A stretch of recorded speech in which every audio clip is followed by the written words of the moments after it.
안녕하세요. 1월 3일 토요일 출근길입니다.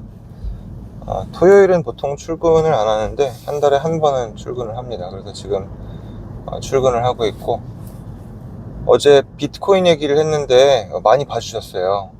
1800회. 지금 이 채널에서는 기록인데, 그 전까지의 기록은 라디오헤드 크립 커버가 기록이었고, 노래를 불러서 죄송합니다.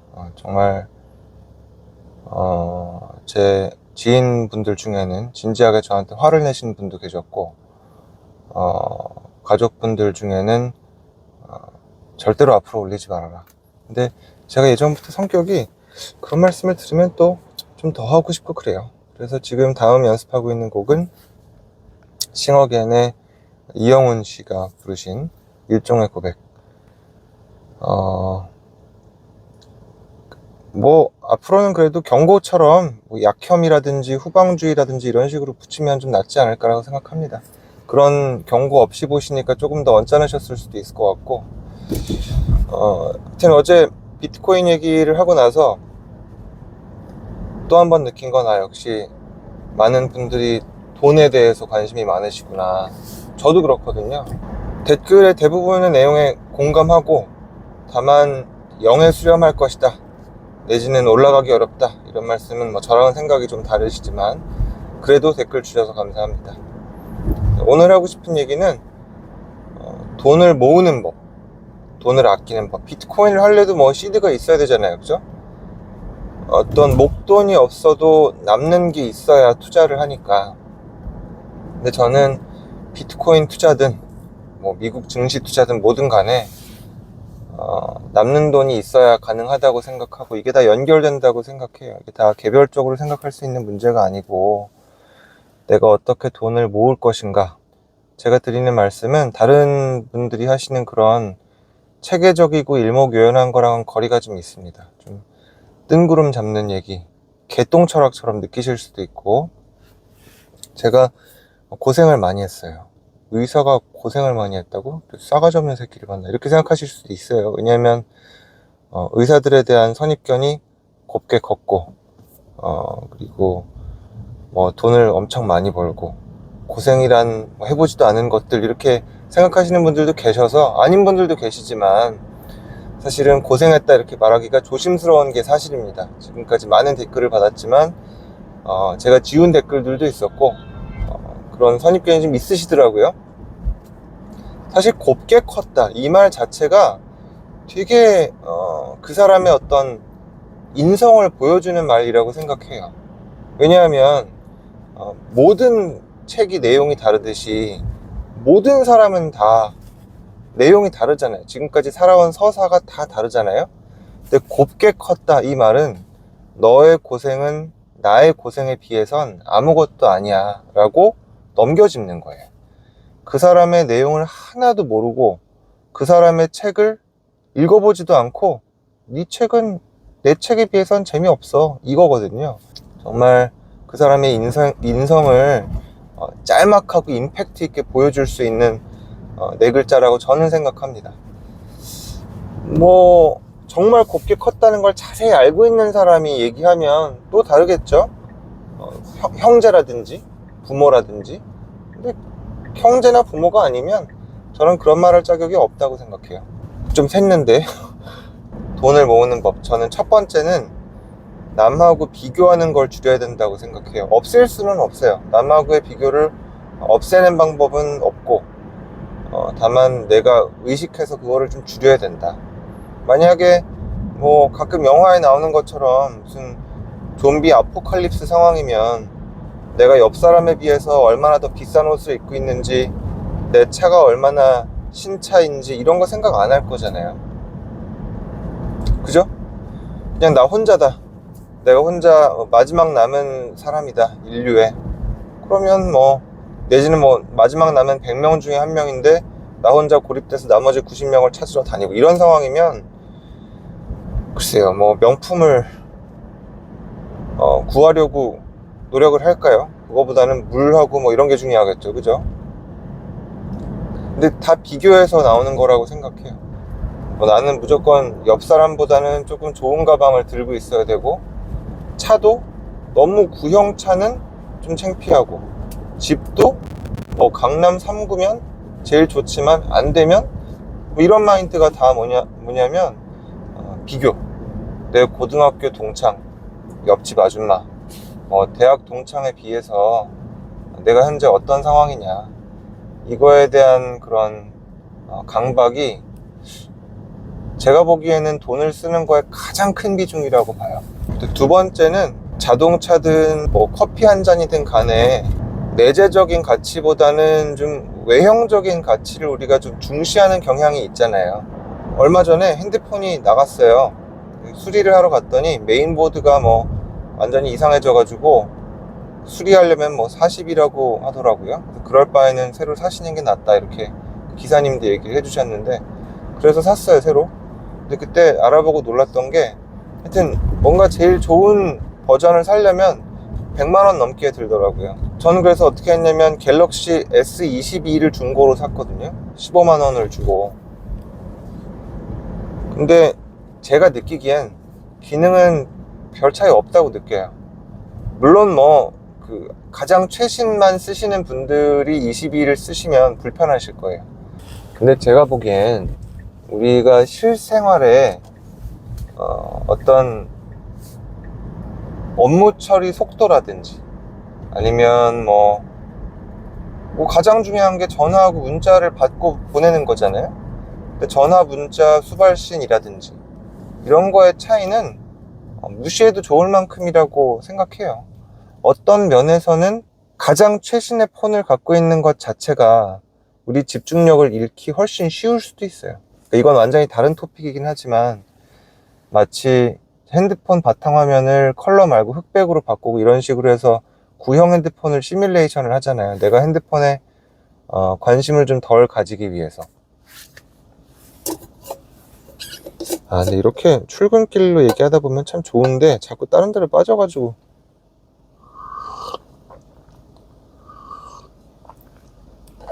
저번에 영상에서도 어떤 분께서 스몰 토크 하는 것 같아서 좋다라고 해주셨는데, 저도 좋거든요. 재밌고 운전하는 게 안 심심하고 좋은데 중간에 까먹어요.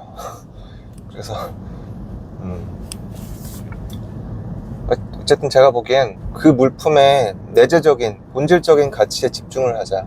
차를 살 때도 신차를 더 사고 싶잖아요, 본능적으로. 왜냐하면 한 번도 남이 안 탄 차, 그냥 뭐랄까, 이건 설명할 필요도 없이 당연히 중고차보다는 신차를 타고 싶죠. 근데 저는 중고차를 탔던 적보다 신차를 탔던 적이 훨씬 적어요. 저도 차에 큰 관심이 없는 사람이라서, 지금 타고 있는 이 차도 테슬라 모델 3 구형 중고로 샀었는데, 근데 그 이유는 제가 절약이라든지 부를 축적하는 거에 대한, 부자가 되는 법에 대한 책을 몇 권을 읽었는데, 몇 권의 책에서 공통적으로 중고차를 강조를 했어요. 그 이유는 뭐냐면, 일단 첫 번째는 신차는 사자마자 감가가 돼요. 사자마자. 중고차도 마찬가지지만 그 정도가 훨씬 적다는 거죠. 그래서 예를 들어서 내가 1000km를 탄 어떤 테슬라 모델 3 26년형을 사는 거랑 0km를 탄 신차를 사는 거랑 같은 모델일 때 가격 차이가 좀 있다는 거고, 그 가격 차이에 비해서 실질적인 기능의 어떤 노화라든지 이런 거는 굉장히 미미하다는 거죠. 어떤 면에선 그 1000km를 탄으로 인해서 어떤 큰 하자가 없다는 게 걸러졌다는 거예요. 오히려 내가 신차를 샀을 때 좀 말도 안 되는 결함이 있을 수도 있잖아요. 검수 과정에서 누락된. 근데 1000km를 타고 딜러에게 팔았으면 그 딜러가 정직한 사람이라는 전제 하에 적어도 그런 중추적인 결함은 없다는 거를 내가 검증하고 사는 거라는 거예요. 그래서 중고차가 훨씬 좋아요. 훨씬 좋고, 정말 최악의 상황은 내가 가지고 있는 돈에 비해서는 더 좋은 급으로 좀 무리를 해서 대출을 받아서 차를 사는 것. 많은 책들에서 이걸 어떻게 표현하냐면, 사람이 할 수 있는 재테크 차원에서 가장 바보 같은 짓이다, 이렇게 표현들을 합니다. 저도 해봤는데 많이 하죠. 근데 그렇게 하는 것보다는 짧은 시간에 갚을 수 있는 내 급에 맞는 차를 중고로 사는 게 훨씬 낫고, 순서상 일단 산 다음에 갚는 것보다는 차 없이 좀 지내다가 돈을 모아서 갚는 게 낫다. 저도 이제 두 번째 방법으로 했는데, 차 없이 한 2, 3년 지내면서 모은 다음에 그 다음에 샀거든요. 이제 와이프가 저희 집 차를 가지고 아이들을 라이드를 해주고, 저는 이제 출퇴근을 한동안 했어요, 차 없이. 근데 그렇게 해서 샀을 때 되게 정말 순수하게 내 차가 된 것 같은 느낌을 받으니까 되게 좋아요. 제가 지금 얘기한 이 두 가지, 비교하고 어떤 물품의 본질적인 가치에 집중하죠. 이 두 가지는 굉장히 가속이 있어요. 가속. 무슨 얘기냐면, 내가 남과 비교를 하고 안 하고 둘 중 하나가 아니에요. 내가 한 번 안 하기 시작하면 굉장히 정말 엑스포넨셜이라 그러죠. 기하급수적으로 내 생활이 바뀌기 시작하고, 내가 어떤 물품의 내재적인 가치에 집중하기 시작하면 마찬가지로 굉장히 빠르게 가속도가 붙기 시작합니다. 핸드폰, 자동차 뿐만이 아니라 모든 게 그런 것 같아요. 내가 입는 옷, 내가 차는 시계. 제가 사실 명품을 좀 좋아해요. 그래서 시계가 스와치 명품인데 거의 20만 원에 달하는 시계를 찹니다. 그런데 저보다 심한 분들도 많죠. 시계 뭐 1000만 원. 아니, 시계 1000만 원 뭐 할 수 있죠. 네이버 카페도 있고 그렇던데, 제가 궁금한 건, 시계 1000만 원을 차면 더 정확해요? 시간이? 저는 아니라고 봐요. 오히려 오토매틱이기 때문에 조금 더 부정확할 수도 있어요. 3일 동안 안 찼어요. 근데 보니까 그 오토매틱 시계를 이제 돌아가게 하기 위해서 또 그거를 자동으로 돌려주는 그런 게 장치가 있더라고요. 좀 좋은데, 근데 뭐 어떤 분은 그렇게 표현할 수 있죠. 나를 위한 선물이다. 근데 글쎄, 뭐 제가 보기에 많은 경우에 실질적으로 필요하지 않을 때 나를 위한 선물이란 표현을 많이 써요. 실질적으로 필요하지 않을 때, 뭐 술에 심취한다든지, 뭐 담배, 도박, 굉장히 내 급에 맞지 않는 고가의 물품, 이런 걸 살 때 보통 나를 위한 선물이란 표현을 많이 쓰더라고요. 왜 그런 관용적인 어구들이 있죠. 기분 나쁘게 듣지 마 라든지, 이런 말들 우리가 들으면 기분 나쁜 말을 할 때 그 말을 하잖아요. 근데 그런 어구 중에 하나가 나를 위한 선물. 1000만 원짜리 시계? 지금 내가 월세를 살고 있고 사실은 앞날이 막막하지만 내가 갖고 있는 그런 불안감을 일시적으로나마 해소할 수 있는 1000만 원짜리 시계, 이거 앞뒤가 안 맞는 거예요. 그래서 이 두 가지 먼저 말씀드리고, 하나만 더 말씀드리고 싶은데, Die with Zero라는 책이 있어요. Die with Zero. 빌 무슨 어떤 분이 썼는데 우리나라에도 번역본이 있거든요. 검색해 보시면 나올 거예요. Die with Zero인데, 아무것도 가진 거 없이 죽어라. 저는 이 두 가지를 알고 있다는 전제 하에 이 책의 내용을 좀 알고 계시는 게 좋다고 생각하고, 짧게만 말씀드리면 뭐냐면, 모으기만 하다가 죽는 경우가 많다. 실질적으로 제가 아까 얘기했던 그 두 가지 방법들을 통해서 막 모아요, 돈을. 막 모으다가 다 가지고 죽는 거예요, 그냥. 그래서 자식들도, 만약에 어떤 사람이 뭐 평화롭게 살다가 나이 85세에 노환으로 사망을 하면, 자녀는 한 30살쯤에 출산을 했다 치고 한 55세쯤 됐을 거예요, 그죠? 근데 그 저자가 뭐라고 얘기하냐면, 사람이 돈이 제일 필요한 시기는 30대라는 거야. 30대. 근데 55세 유산을 물려받아 봐야 뭐 좋죠. 근데 30대에 물려받는 거에 비해서는 터무니없이 부족하다. 근데 이건 하나의 예이고, 그 사람의 인생으로 봤을 때, 이건 이제 그 사람의 자녀로 봤을 때 어떤 잃는 것을 얘기한 거고, 그 돌아가신 분을 봤을 때도 잃는 게 굉장히 크다. 효율적으로 쓰는 방법. 예를 들어서 집을 예를 들면 어떤 사람이 평생 정말 고생해서 10억 하는 집을 샀어요. 그 집을 마련을 했어요. 나이 70 된 분이 10억의 집이 있다는 의미는 그분은 다른 노후도 준비돼 있을 수도 있지만 아닐 수도 있어요. 그 10억 집만 딱 있을 수도 있거든요. 충분히. 그런데 그런 사람들이 꽤 많다는 거예요. 다른 건 아무것도 없고 현금도 나올 게 별로 없고 연금도 많지 않은데 딱 집 하나만 가지고 있는 분들. 근데 그런 분들을 보면 논리적으로 봤을 때는 그분이 주택연금을 해서 풍성하게 살 것 같지만 자식들을 생각해서 자기 자신은 빈곤하게 살면서 그 집을 계속 가지고 있다가 돌아가시는 경우가 압도적으로 많다는 거예요. 물론 자녀 입장에서는 주택연금을 안 하는 게 낫겠죠.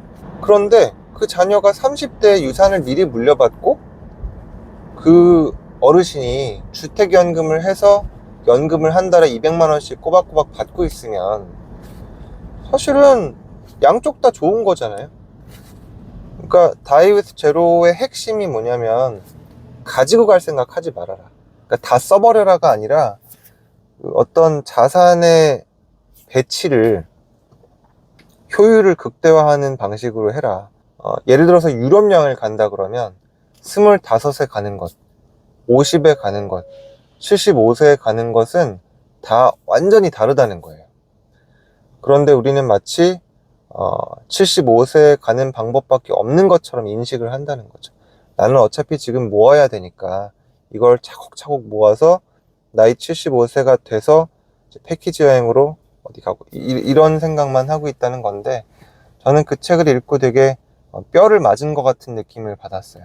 나도 그런 생각이었는데? 이 생각이 들더라고요. 그래서 뒤를 생각하지 말고 욜로 해라 이건 아니고, 제가 앞서 얘기했던 남과의 비교를 최소화하고 어떤 물품의 본질적인 가치에 집중하면서 돈이 모이기 시작했을 때 주식 단타 이런 거 하지 마시고 비트코인 적립식 매수를 하면서 자산을 불린 다음에, 지금 평균 연령이 얼마 전에 기대 수명 통계가 나왔는데 여자가 82세, 남자가 86세인가 그래요. 지금 태어나는 아이들. 지금 우리는 그거에 비해서는 나이가 들었으니 그래도 뭐 80까지는 가지 않을까요? 보수적으로 봐도. 80까지 간다고 하는 건 사실 대단한 거예요. 그러니까 평균 수명이죠. 몸을 막 굴리는 사람도 있고 굉장히 건강해 사신 분도 있는데 그 중간에 떨어지는 사람도 80까지 간다. 이건 대단한 거예요. 우리나라가 굉장히 의료가 잘 돼 있다는 건데, 여기서 또 다른 얘기를 막 하고 싶지만 애써 참기로 하고 80까지 간다고 치고 그럼 내 자산의 배치를 어떻게 하면 효율적으로 할 것인가, 이거를 좀 냉정하게 직시를 하자는 거죠. 어떠셨을지 모르겠습니다. 비트코인에 대한 반응이 좋아서 제가 또 돈에 대한 얘기를 해봤는데, 제가 드린 말씀에 대해서 좀 냉정하게 평가를 하셔서 말씀을 해주셨으면 좋겠습니다. 저도 댓글을 보고 많이 배우겠습니다. 좋은 하루 되세요. 감사합니다.